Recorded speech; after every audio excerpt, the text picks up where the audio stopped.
मारा, CCTV CCTV of कर दिया, हमारा एक एजेंट को घुसने नहीं दिया, हमको भी हम 5 मिनट के लिए घुसा था, मैंने रिक्वेस्ट किया था। પશ્ચિમ બંગાળની અંદર આપણે જોયું કે ભારતીય જનતા પાર્ટીએ અહીંયા ઐતિહાસિક જીત મેળવી છે।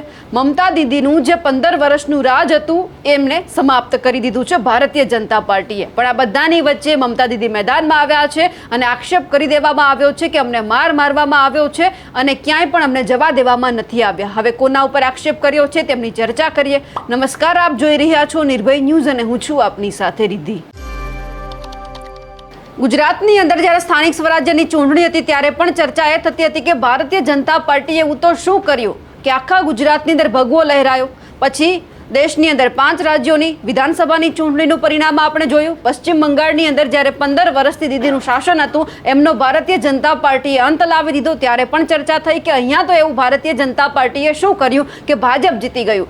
મમતા દીદી 15 વર્ષથી એકતું શાસન પોતે સંભાળતા હતા અને આ વખતે પશ્ચિમ બંગાળમાં ભારતીય જનતા પાર્ટીની જીતની લહેર આવી છે અને આ બધાની વચ્ચે મમતા દીદી મેદાનમાં આવ્યા છે અને ક્યાંક જે CAPS છે તેમના જે અધિકારીઓ છે તેમની ઉપર પણ આક્ષેપ કરી દીધા છે। આપણે એ પણ જોયું કે પશ્ચિમ બંગાળમાં ભાજપે 206 બેઠકો મેળવી અને TMCને 81 બેઠક મળી છે।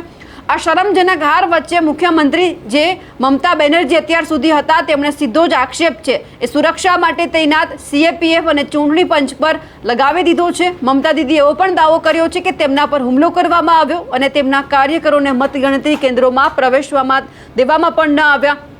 ગઈકાલે બપોરે 3 વાગ્યાથી તેઓને મારવામાં આવી રહ્યો હતો।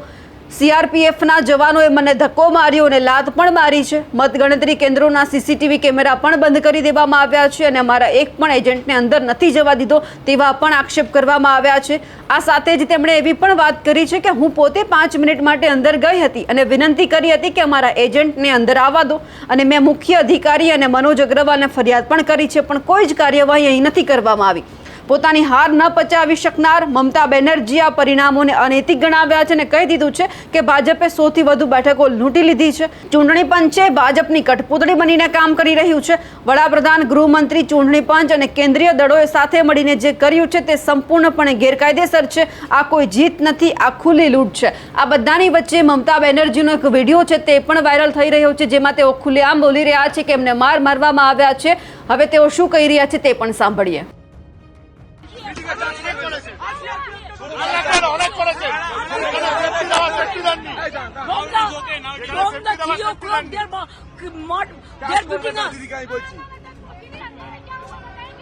मेरे को पिटाया, मेरे को लात मारा, सीसीटीवी ऑफ कर दिया, हमारा एक एजेंट को घुसने नहीं दिया, हमको भी हम 5 मिनट के लिए घुसा था, मैंने रिक्वेस्ट किया था कि हमारा एजेंट को घुसने दीजिए।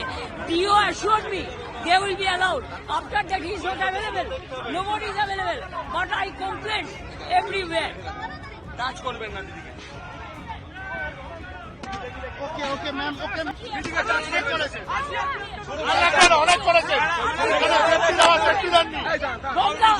From the 3 o'clock they are beating us. দিদিকে আমি বলছি